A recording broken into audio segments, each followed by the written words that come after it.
Okay, we'll start in about 1 minute.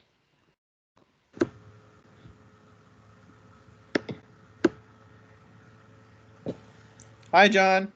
How are you? Good. How are you today? Hey, Abby, how are you? I'm good. How are you? Good. Long time no see. I know. I was wondering if I would see any familiar faces. Yeah, just older. But very similar looking. Yeah, so how have you been? Good. Busy, but good. That's the life of a professor. So I'm told. And I'm told it gets worse the longer you're in the game. I don't know. I think it gets a little better, actually. Well, that is a light at the end of the tunnel. I'm in my third year review process right now, so. Third year. Oh, so your mid-tenure review? Yep. Gotcha. Well, good luck with that. They'll give you good feedback. Yeah, it'll be fine. Well, thanks for doing this. Thanks for doing the seminar. I don't want to keep you, but of course, I'm happy to be asked. It was a very nice thing. So, good afternoon, everyone. Welcome to our Career Path Seminar Series. Today's seminar, we have a wonderful guest speaker, Dr. Abigail Wooldridge. She is an assistant professor at the University of Illinois, Urbana-Champaign, IE department. She directs the Human Factors in Sociotechnical Systems Lab. She recently led an interdisciplinary team in designing a mobile COVID-19 lab. Her team is now studying the impact of socio-technical system on the design, behaviors, and performance of the mobile shield team. She has her PhD and a master from University of Wisconsin-Madison. She also has a master from UofL, our department, and her undergrad is also from our department. She also has work experience in industry at Bascom Palmer Eye Institute. She worked there as a full-time employee. Her experience in academia and industry is going to be wonderful for us, because of the topic of our seminar today. She will talk about several things today about, deciding between academia and industry career, about, how she learned about who's hiring, about a job talk, about negotiating startup package, amongst many other things. So without any further ado, I just hand it over to her and Dr. Wooldridge. We are honored that you are here today and really appreciate your time. So we are all ears, ready for your seminar. Great. Thanks so much for inviting me. It's nice to be able to come home, so to speak, even if, I'm not actually there because of the pandemic. So I'm going to talk today about my career path. I have some thoughts specific to some of those questions that were just mentioned that I'll share, but also if there are items that you're interested in me discussing, we should have plenty of time for whatever questions you can come up with to talk about. So can everyone see my slides okay? Arslan, I'm looking for thumbs up. Are we good? Yes. Awesome. Yes. Super. So as you might have guessed, I don't necessarily have a straightforward path. I've spent time in industry and academia, so I'm going to walk you through my experience and what I learned along the way. This is kind of how I usually talk about my background. It's very, happy in terms of engineering. We have lots of straight lines. It looks like it all makes sense. Doesn't show the back and forth ping ponging that happens. So that's actually what we're going to be focusing on today. The details and how I decided to make movements across those different sectors. So we'll look at it a tiny bit differently. As mentioned, I did my undergraduate degree at the University of Louisville in Speed School of Engineering. I actually initially enrolled as a bioengineer, though. I was pretty sure that I wanted to go to medical school. Really, actually, kind of set on being a surgeon. But at the same time, I wanted to have a fallback career that didn't necessitate going to grad school if I didn't want to. And I thought, well, BioE hits almost all the pre-med requirements. This will be great. You know, BioEs surely will make a good living and have a nice career after college. So this is a great plan. Then I got to U of L. 6 weeks into my very first semester, I realized I hate chemistry a lot. And I didn't want to have to do more than one semester if I didn't have to. At the same time, I had a really interesting experience volunteering in an emergency department and almost passed out when there was just a normal blood draw happening. Not someone who is traumatically injured or any kind of gory details, just a normal blood stick. And I thought, okay, maybe medicine is not the path for me. So I had a really good friend in industrial engineering. Actually, she's still at U of L, Dr. Liz Gentry. And I thought, oh, industrial engineering, she's learning stuff about how to improve quality and efficiency. And yeah, when I hear industrial, I think manufacturing processes, but I bet the same thing applies to healthcare. So I transferred to industrial engineering without any delay. And I was really excited about using the more quantitative tools to improve healthcare, whether that's by improving quality, improving efficiency, making it more accessible, anything. So I don't know how many of you did your undergraduate at University of Louisville or not, but of course, during my BS, I did the typical co-op that's required. I actually worked at a consulting firm that had projects focused on process improvement across multiple industries, including healthcare, manufacturing, local governments, and even some military-based projects. So I got exposed to a lot of different domains, actually working in 3 of those 4. I didn't work in military. I did healthcare, manufacturing, and local or small governments. And I really, really enjoyed the project variety. At the same time, in my undergrad degree, I was doing pretty well in my classes, having good grades, even starting to tutor folks, both paid for the athletic department and unpaid just because my friends needed help. And I really enjoyed teaching. And I was also grading for calculus, the engineering calc classes, and kind of enjoying that side of the instruction education experience as well. So sometime probably mid in my degree trajectory at U of L for my undergrad, one of my mentors sat me down and was asking, what do you like about your co-op? What do you think you're going to do after school? And she asked, what do you like about your co-op? And I said, well, I really like the project variety. I don't have to do the same thing every day if I don't want to, but the problem is I don't get to decide what I do.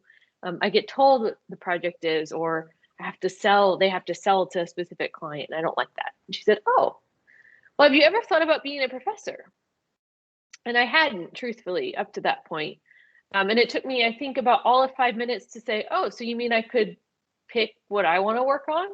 She said, well, yeah, more or less. And I thought, great, sign me up. What do I do next? So pretty quickly, it becomes apparent you want to be a professor, you've got to go to grad school. We've all got those PhD degrees, right?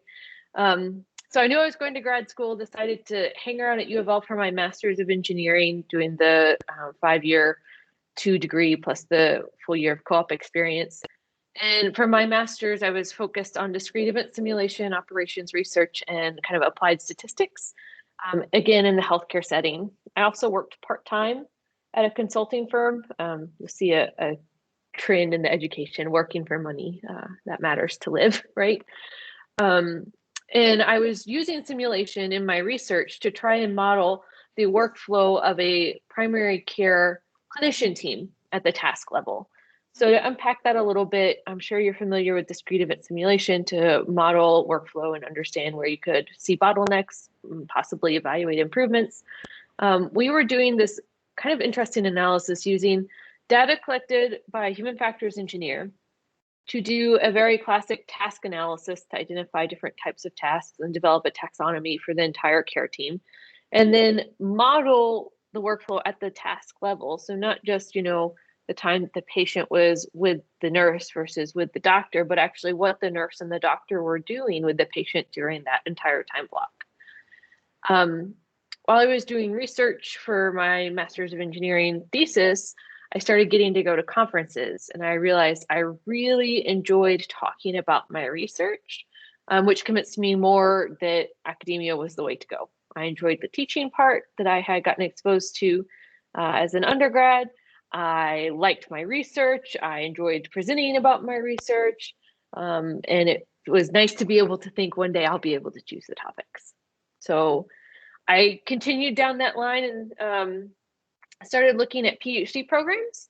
But when you're applying to a PhD program, you have to say what you want to focus on. And it turns out I was kind of in between operations research, which is the way I initially thought I was going to go, and human factors, because healthcare is fundamentally about people. It's people taking care of other people. So it became pretty apparent to me in my thesis work and some of my coursework that the operations research techniques are incredibly useful, but sometimes you have to make assumptions to get solutions from those models. And that meant for me that I was concerned about translating impact immediately and directly back to the clinical setting.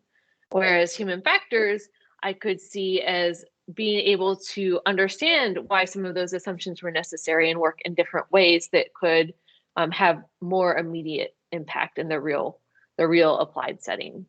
So I was in this kind of in the middle of OR and human factors, just wanted to work in healthcare. And it turns out it was kind of tricky to find an advisor that supported that and made me feel like that was an option. But I did. Ultimately, I ended up enrolling at the University of Wisconsin-Madison in their Industrial and Systems Engineering department with a human factors focus. And my initial research during my first year or two there was focusing on care coordination for patients with chronic conditions. But life happens, right? So my first year at UW, I was really burned out, like actually clinically burnt out, not just saying, colloquially, I'm burned out. Was not engaged in my work, wasn't really enjoying any of my research, and also started having some personal and family stuff come up that made me think, I'm not sure this is actually the path for me. And it was really transformative when I realized decisions can change, and that's okay. So I decided that I would finish my Master's of Science there and then go work in industry. I know there's some questions about timeline that usually comes up. From the point where I made that decision and started prepping my job materials, it was about 4 or 5 months before I actually started a new job. So you've got to remember there's a time lag. You've got to plan for that. I did go through a big job search and interview process, ultimately ending up at the Bascom Palmer Eye Institute at the University of Miami in Florida, where I managed decision support and surgical scheduling in one of their hospitals and Bates Leach Eye Hospital. So this was a very heavily analytics focused position where I was actually drawing more on what I had done at the University of Louisville. But I ended up also in a position where I was managing people, which was a very different experience for a brand new graduate. And I ended up using HFE to help me understand how to manage my employees, but also when thinking about what to do about the output of those analytics we were doing. So in the decision support role, we were trying to identify problems and potential cost savings or a way to increase revenue, like surgeries start late. So we have a fully staffed operating room sitting empty for 30 minutes, which is hugely expensive. How can we make that not happen? So then I drew on my human factors background to come up with interventions to try and get people like surgeons to show up on time. And then also think about how to evaluate those interventions, drawing basically on the entire industrial engineering discipline. So I was, really enjoying it at first. One of the things that I really loved about that job was I was in a clinical setting, seeing how my work made the experience better for patients, made their surgeries safer. But the research bug did come back eventually, and about 2 years in, I started thinking about this really interesting question. when my most senior surgical scheduler announced she was going to retire. She had been at the institution for about 30 years and had a whole lot of built up knowledge that was not documented anywhere, but that kept our OR running smoothly. And I panicked because ultimately after she was gone, it would be on me to make sure that it was running smoothly. So I started thinking about, well, how do I capture her tacit knowledge, and how does that actually keep the OR running smoothly? And what do we know about tacit knowledge and resilience? And it turns out we didn't know a lot then. So I got really interested in the idea and started thinking about, well, is this research? And how can I answer this question? Because surely it would benefit not just me, but others. So I called my old advisor at the University of Wisconsin and asked her, do you know anything about this? Where should I look? And she said, well, I don't actually know a lot. I think that's a dissertation topic. And I thought, oh, that's kind of cool. You mean I could ask a question that matters to me and answer it? So I ultimately ended up thinking, all right, now I want to be able to ask my own questions and answer them for my job. So decisions can change again. That's probably what I should have called this talk. So I go back to academia. That transition was actually really quick. I called her and ultimately said, hey, can I come back? And she offered to have funding ready for me in 4 weeks. We didn't want to move from Miami in January to Wisconsin, so we ended up not going back until May of that year. So it was, again, about a semester-long delay, but that was so that we could plan and get moved. So I enrolled back in the PhD program at the University of Wisconsin. And the thing that really made that possible was that I still had a good relationship with my advisor. We had stayed in touch, and she had always made very clear, you know, the door is open for you to return, because I had done my work well and been professional before. So I think that's something for you to really keep in mind whenever you're interacting with anyone, especially in a professional setting. You have to be professional and you have to do your work technically well, so that those kinds of doors are open to you if you need them. So I'm back at UW. I'm really interested in the idea of doing research, finding questions that we don't know answers to and answering them. But I wasn't sure what I actually wanted to do after I graduate. A lot of the concern for me stemmed from my experience my first year, where I wasn't really loving what I was doing in terms of research. And I was feeling very disengaged from my work and just having a hard time enjoying it at all. And I thought, well, faculty are really busy. They have really high workloads between all of the things they're supposed to do. Maybe this isn't the right life for me. Maybe I should, just be a research scientist, or, work at one of those research firms, or maybe even, in the government.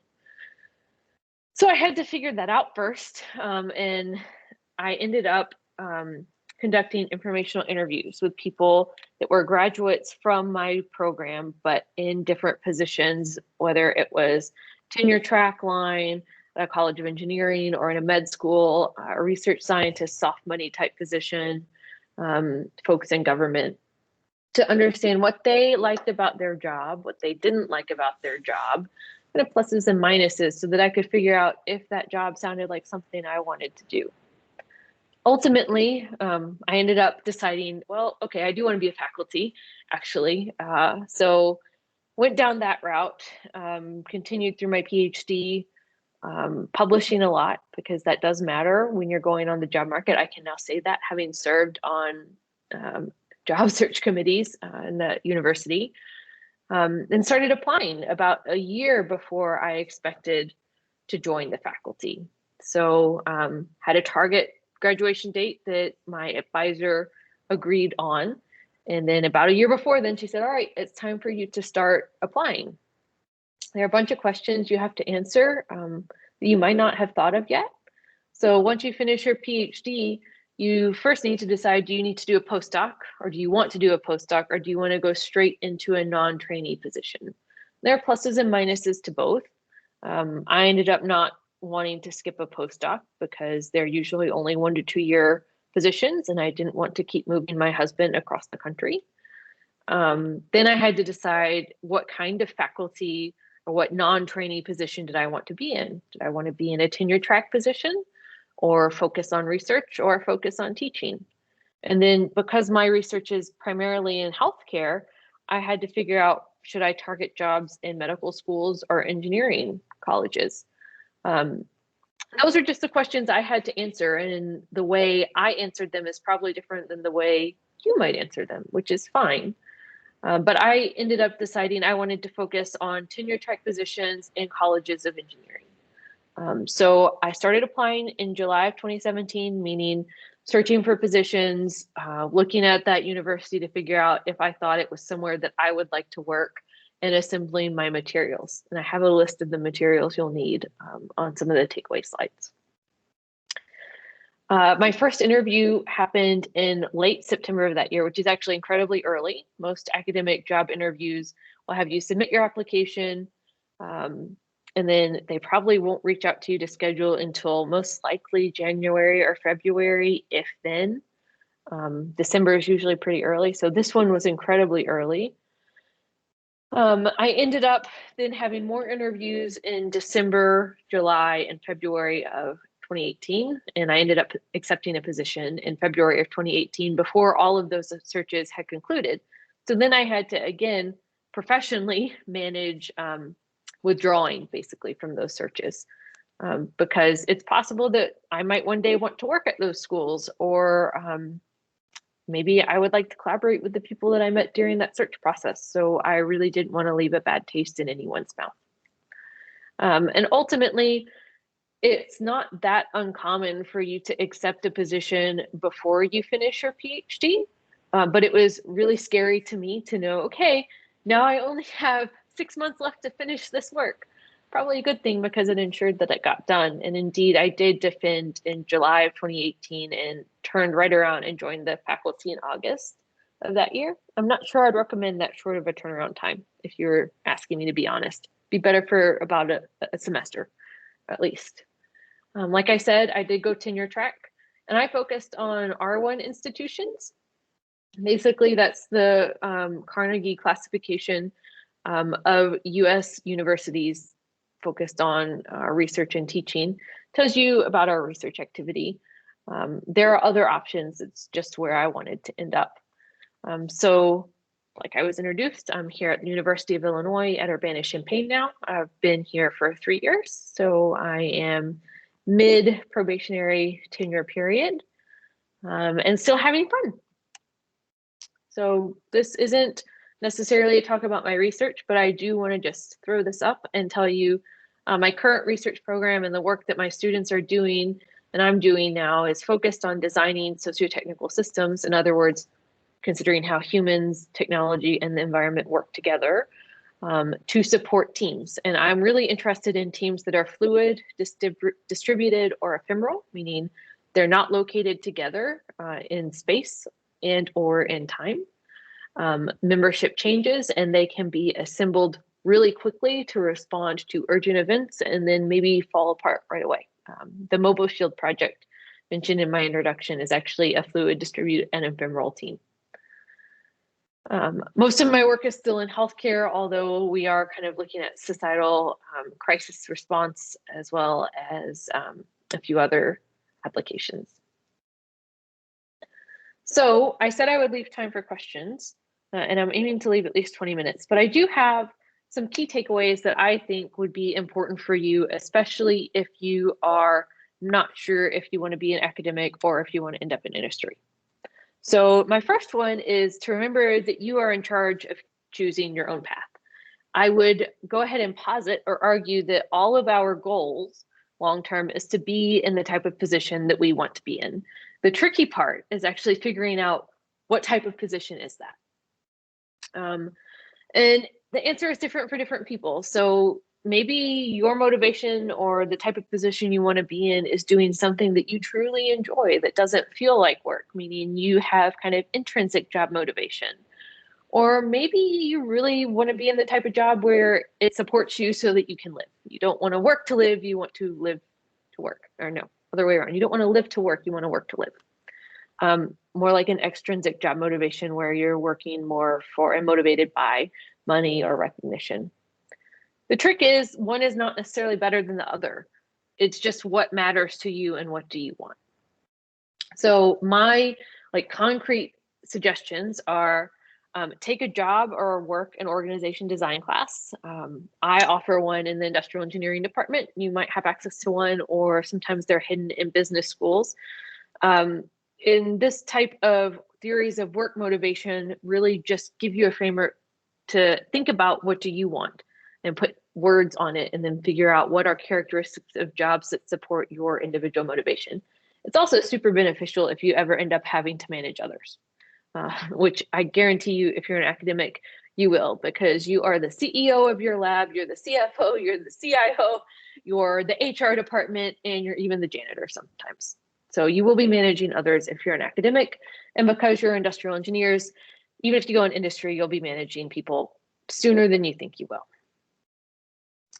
So again, ultimately, you just want to figure out how you're going to get, what job you want to be in, and then you can plan how to get there.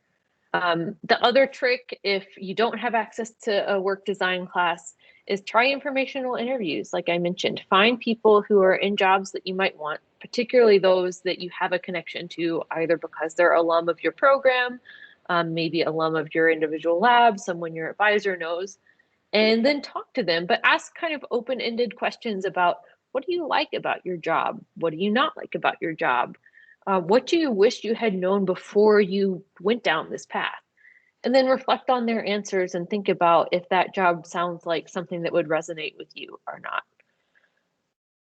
If you're not sure and you're in a program, the advice I give my advisees is, if you really don't know what you want to do, start preparing like you're an academic. You want to be an academic, because to do that and be successful on the job market, you have to have publications, and those take time to develop. I would argue, as a student, they take more time than it would take for you to put together a resume and go get an internship if down the line you decide you want to go to industry. So, as you might have guessed, the next key takeaway is that decisions can change, and that's okay. It's fine if paths are windy, and sometimes it can really benefit you in ways that you don't know. When I was on the job market, I actually had a lot of interest in the fact that I had industrial experience, as well as, kind of the academic background and chops to do really excellent research and be an excellent teacher. So it can benefit you without you even knowing that it will in the long run. But for that to be true, you really always want to behave with professionalism, so that doors remain open in case you need to completely reverse your decisions, like I did with telling my advisor, thank you very much for admitting me. I've learned a lot. I have to go work in industry now. And then 2 years later, turning around and coming right back.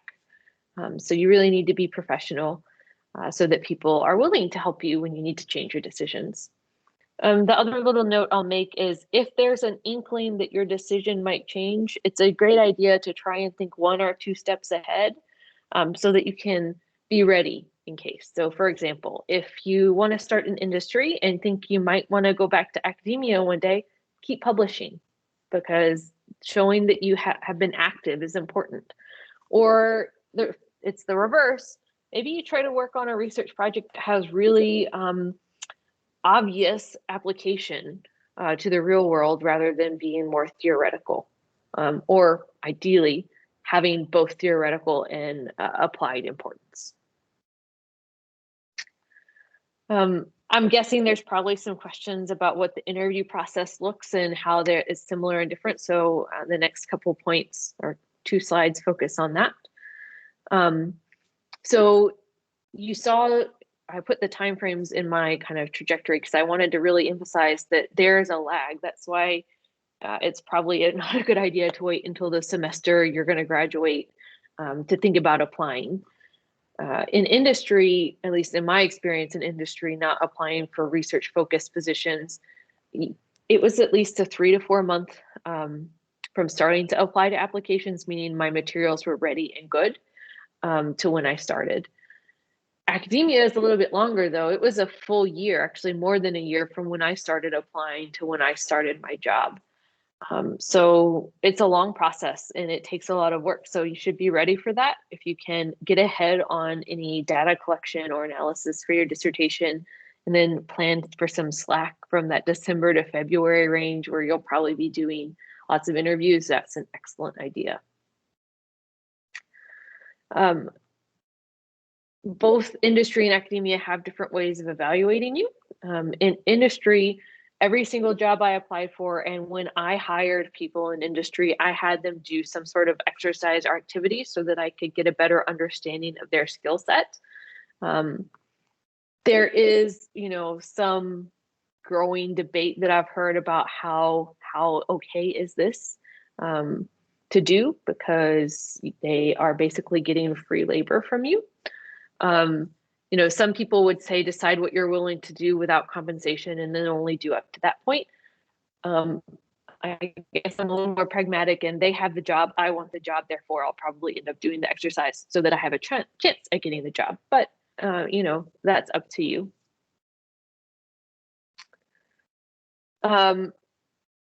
I've just got a notification that I have bad network quality. Am I okay for you all? I am hearing you clearly. Okay, well, that's good. Yes.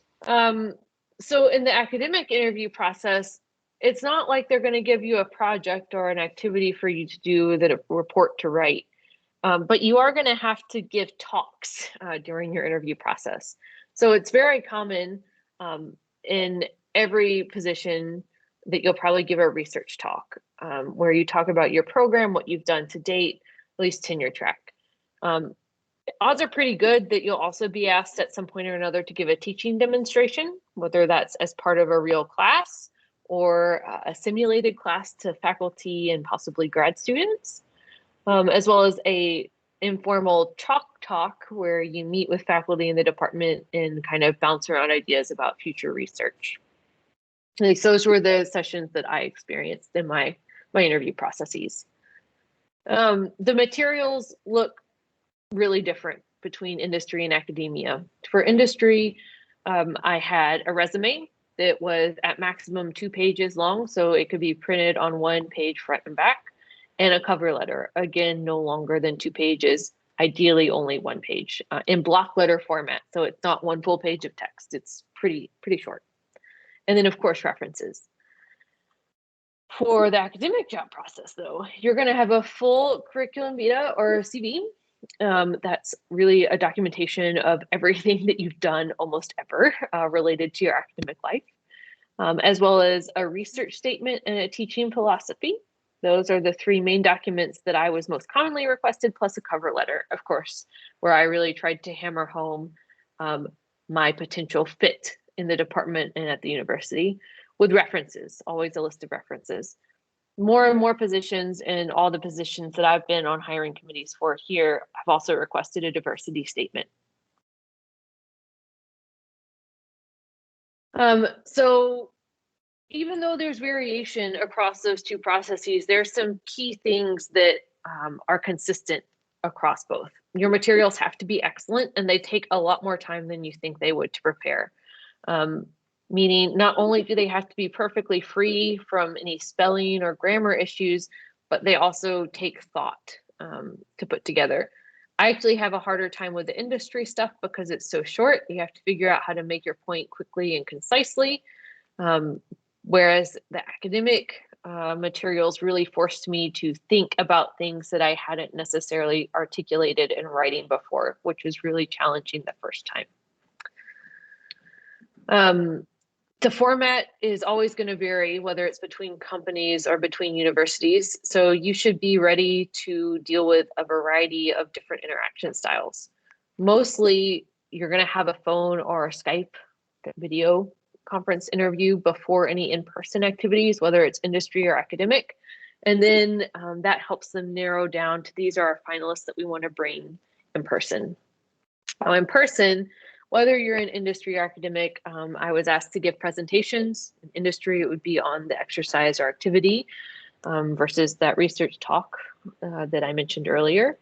You might have one-on-one sessions where it's one person interviewing you, or possibly a whole group of people interviewing you, as well as walking tours, either of the campus of the university or even the campus of the place you're interviewing in industry, and meals. And the big thing that I want to emphasize is in all of those settings, even the walking tours and possibly even if somebody picks you up from an airport, you're going to be evaluated then. So you should be acting like it.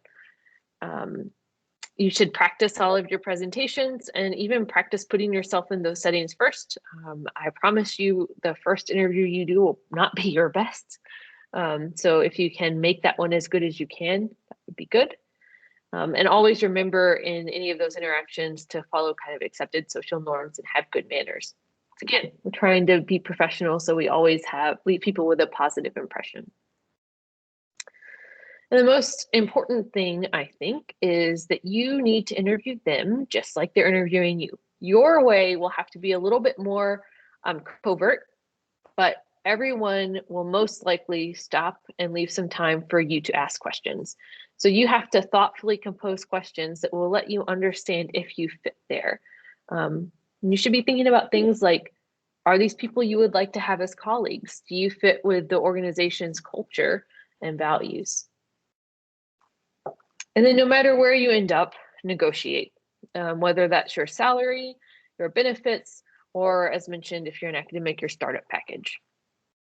One really good trick for the salary piece, if you're working at a university, is that all state employees, provided it's a state school, their salaries are public information. You can find it. For Illinois, it's called the Gray Book. So within a quick Google search, you should be able to get a list of the salaries of everyone in your department. And that can give you a good idea about what the starting point should be. The startup package is a little bit more nuanced, and I'm happy to talk about that if you all have questions. And then lastly, across everything, network always matters. So build yours proactively. Of course, the people your advisor has trained, the graduates from your program, those are all part of your network, but you can also build really useful connections when you go to conferences or even just out in the community. The thing that I've seen students hesitate to do is if you talk to someone at a conference and they say, oh, it was really nice meeting you, please email me. And then you kind of go home and you're like, oh, they didn't really mean it. They're so busy. Well, they probably really meant it. You should really email because it's nice to stay in touch and they could be really useful one day. If you're like me and you end up in one and then you go to the other, you've got to realize there is crossover, but you might have to do a little bit of work to figure out how things count and how to communicate your worth in the other area that you're going to. One thing that I think is really important is when you're doing a PhD or even to some extent a master's, you're learning how to be a logical and independent thinker and scholar. And those skills matter and translate to industry.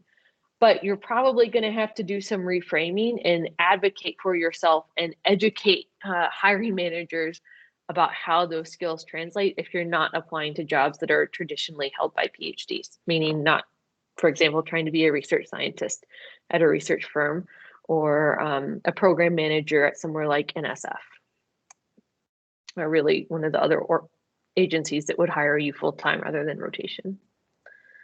The second thing here is communication is really going to matter. When you learn how to write and present about your research, you're learning to be able to clearly, precisely, and concisely communicate your ideas, logic, and argument. And this will serve you whether you're in industry or in academia.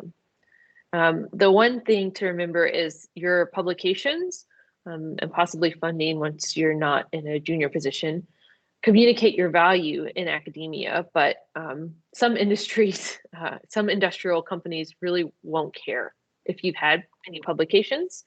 So you've got to find a way to show that your work brings value. And again, do the education and the advocacy so the fit is obvious and the value is obvious. My tip, what worked best for me was constructing my CV first and starting with that to then narrow it down, cut it down to that resume format. And it should probably not look the same. Just like you shouldn't have a CV that looks like a resume. That will raise eyebrows on search committees, not necessarily in a good way. One other trick that I learned is it's really nice to tailor materials to the organization. If you're doing an academic job search, you might only be applying to, single digit, possibly up to 10 or 12 positions, which means all of your materials should really be tailored, meaning revised and only for that place.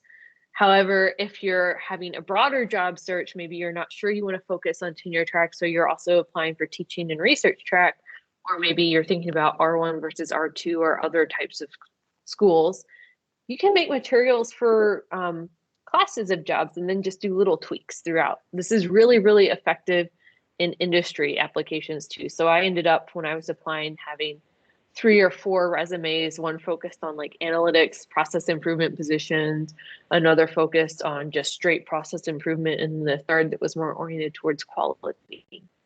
And the keywords looked different, and I'd go through and make sure, ideally, a few words from the job posting were also on my resume. So that's what I think is really important, and some of the things that I did not necessarily know before I started this process. But I'm sure that you have other questions that are not the same. So please do ask.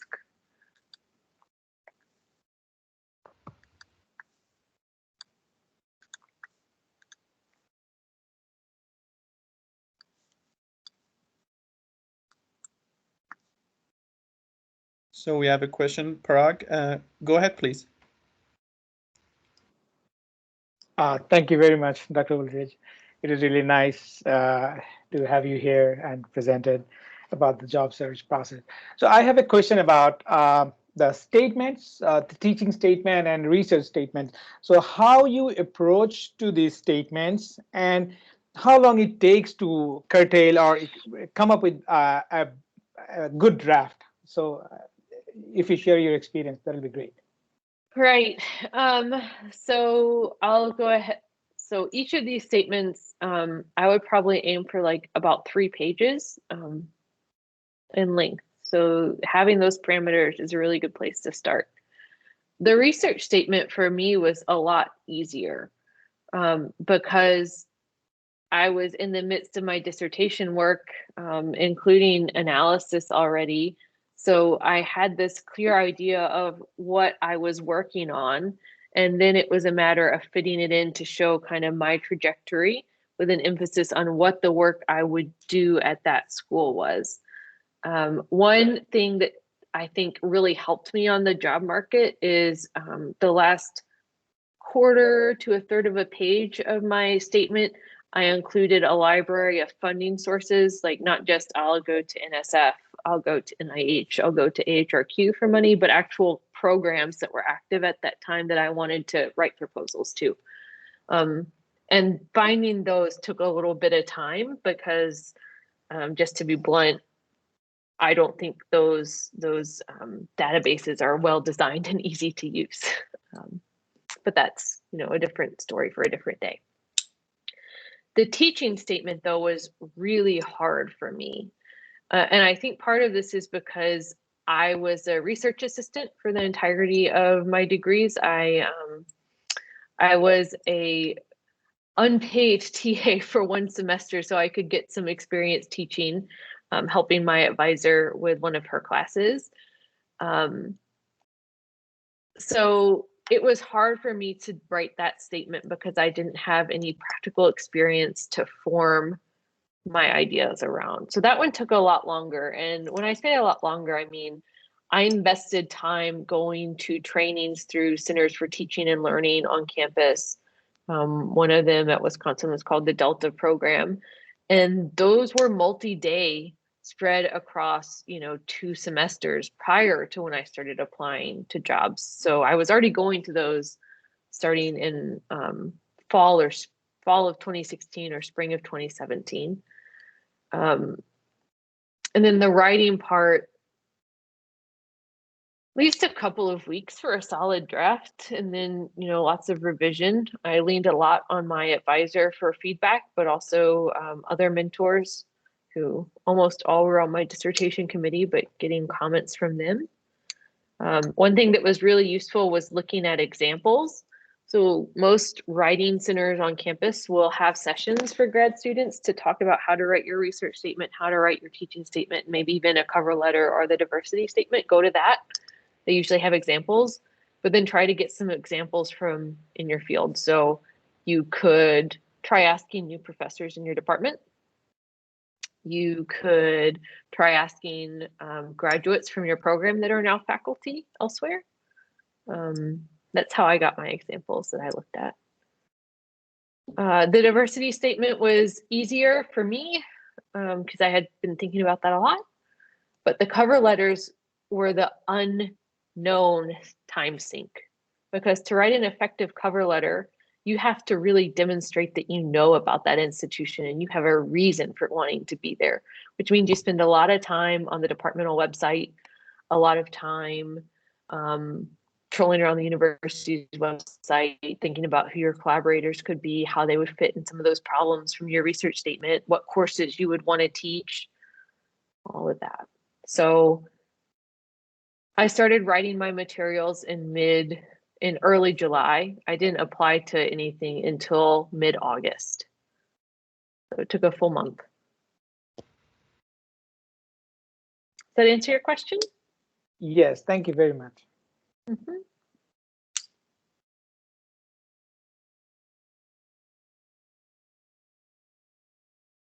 Hi, this is Pratik Parikh. I'm new to UofL, so nice meeting you, Dr. Wooldridge. That's how you go with, Yeah. Abigail? Yeah. Yeah, hi. Nice to meet you. Thank you for taking time. This is an important activity for our PhD students. Understanding the career pathways. Many want to get a PhD, but what after that is always a big question. And then that question actually, the solution to that evolves and sometimes transitions from one to another, like a Markov chain. Those who are taking my class. And then you never know when the steady state or what the absorbing state is, right? So could you, this is excellent, because I do that discussion like you have with my own research group and my own research students. But if you could articulate one thing that I did notice very recently is about being a professor. As you know, and many of us know, that educational institution or higher ed, there are different types, right? R1, R2, and being a professor does not mean teaching only, does not mean research only, does not mean this versus that. Could you help our students delineate or distinguish these different roles a little bit more, nuancedly, and kind of help them understand what kind of pathways are there in each of those, if that makes sense? It does, and I'll do the best I can, keeping in mind that I've been at R1 schools for my whole time. So all the time I was thinking about this, it's been in an R1 context, and that's what I ultimately ended up feeling comfortable with and remaining in. So the first thing I want to pick up on is that idea that we're not just researchers and we're not just teachers, because we're not only those. Actually, the analogy I like to use to describe what a faculty actually is we are small business owners that are subsidized by the university in exchange for teaching some classes and doing a little bit of service. So from that sense, we run our own businesses selling our ideas or the output of our ideas. And at an R1 institution, it's really important to have a successful small business, right? You do a lot of research and you have lots of output and you get lots of money so that the schools don't have to subsidize you quite so much. Whereas at other types of institutions that are less research active, you might have more heavy weighting on doing teaching and service. Now, I have been exposed to debate around how you should weight your effort between the three chairs of the stool: teaching, research, and service. On paper, I think most universities will tell you you should probably be spending equal or near equal, or at least teaching and research are sort of equal. But in reality, I think, and I'm learning this since I'm going through my third year review, research is generally a little bit more important than teaching, and both of those are a lot more important than service. This looks different though if you're a teaching faculty, right? So that's one thing that could be quite different. Now, if you're teaching faculty, that would mean you are not tenure track, most likely. You could still be promoted. You could get to associate teaching professor or full teaching professor. But you may not, you probably wouldn't have the same protections afforded by tenure in that line. That also means you probably don't have all the work that's required by tenure track people. It's really important to know what type of school you're applying to. So don't go and submit an application to a community college and show up saying you need $600,000 in startup package, and you only want to teach one class a semester so that you can do your research. It's kind of like know your audience. There is variation in between those. I'm not the best person to talk about that though, since I only applied to R1 schools and that's where I wanted to be and where I am. But I think it's important to acknowledge the variation. There's actually a really nice resource that I liked a lot when I was doing that. What do I want to do? It's called So What Are You Going to Do with That? It's actually the title. It's like a $10 or $20 book on Amazon. I suggest it to everyone, and it really helps give you concrete examples about how to do that advocacy and education for how getting your PhD prepared you for a job, even if it's not a traditional faculty or research scientist type of role. Great. Thank you. It's a super important question, and one that I didn't start thinking about till I was applying. So it's good to think about it earlier. Probably cut down that 1 month lead up time.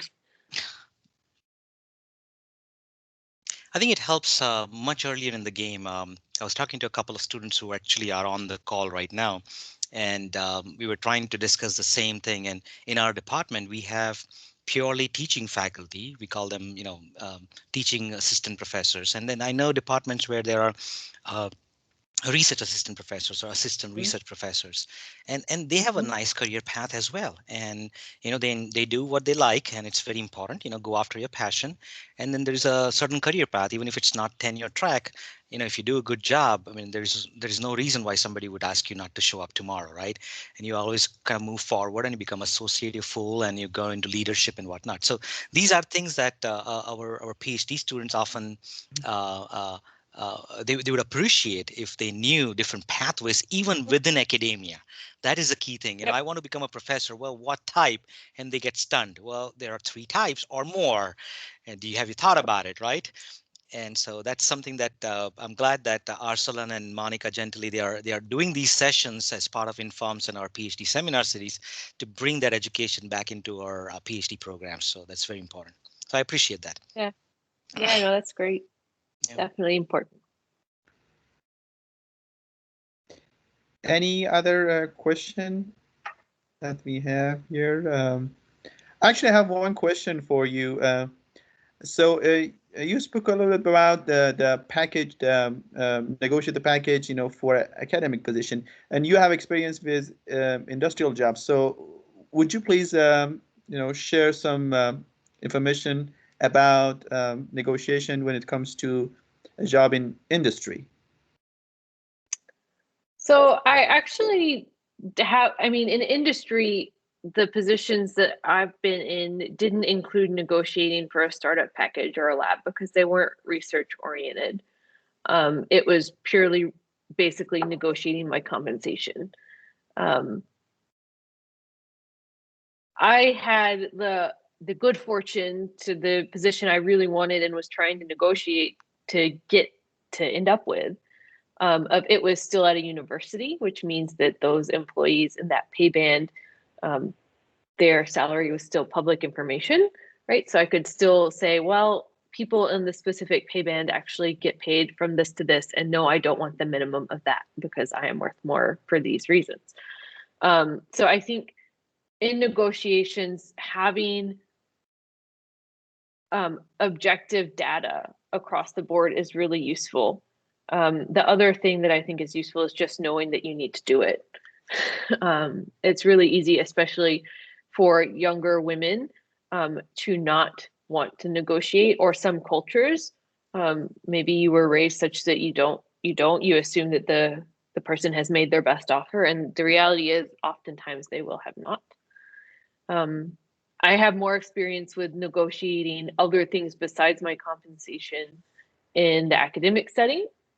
But again, even with putting together my startup, of course, I couldn't look up the figures for what the average startup was for my department or my college. But I could go to my research statement, figure out all of the projects that I mentioned, what resources I would need to do them, and then do a little bit of extra research to figure out how much those resources should cost. Then I went with that and said, this is what I need. We had a tiny bit of back and forth, but ultimately I got pretty much everything I asked for because it was all clearly tied towards, this is the research you are hiring me to come and do. I can't do it without the resources. And when that is the one plus of being at an R1 school that wants you to be really successful for research. They want you to be successful at research, so they tend to give you the resources you need. Thank you. One other thought before I take the question I just saw. You should know when you're negotiating, you're going to have to let go of stuff. So if you're really smart, you include things that you are perfectly fine letting go of. And those are usually the ones that you're asked to let go of because maybe they're a little bit of a stretch, not clearly tied to what you need. We're going to have one more question, and this is going to be our last question. Parag, please go ahead. Yes, thank you. I have a quick question. It can be generalized. So how about, for example, I start at R1, R2, and then after some time I move to R1. So how do you see it, and how is it possible, and how? And I just what do you think about it? So this is a really good question, and I'll tell you what I've been told. Your upward mobility is hard, just like in all aspects of life. So if you start at an R2, it's going to take you longer to generate the things that would mark you as successful to an R1 institution, which would then allow you to jump up. So if you go that route, it's more likely that you would make that move later in your career. Part of the reason why I wanted to start at an R1 is so that if I ever decide I want less emphasis and less demand on research, I can move to a less intensive institution for that reason. When you're on a hiring committee, we evaluate candidates based on our criteria for where they should be based on how long they've been out at that school. So when I've been on those committees, we look at people like they would have been given the resources that they would have gotten at an R1 school like ours. So if you're at an R2 where you didn't get quite such a nice startup package, or maybe the students weren't quite as excellent, and you're interviewing at an R1, they won't necessarily take that into account. So my advice, and it's the same when I talk to students looking at PhD programs, go as high as you can at the beginning and then figure out if that's what you like or not and step your way back down. That way it's a lot easier than going the other. Thank you very much. Thank you. Thank you very much, Dr. Wooldridge. It is 3:59, almost the end of the time for us. Really appreciate it. On behalf of the Industrial Engineering Department at the University of Louisville and INFORMS student chapter at UofL, I thank you. We benefited from this presentation a lot. At least I myself did a lot. Thank you very much. And with that, goodbye, everyone. Yeah. Thanks for having me. Good luck. Thank you. It's nice to meet you. Nice to meet you. Bye. Great job. Bye. Bye, John. Bye. Nice to see you. Nice to see you. Bye, Monica. If any students want my contact, you feel free to share my email. They're welcome to reach out. Sure. Thank you. Okay. Bye-bye. Take care.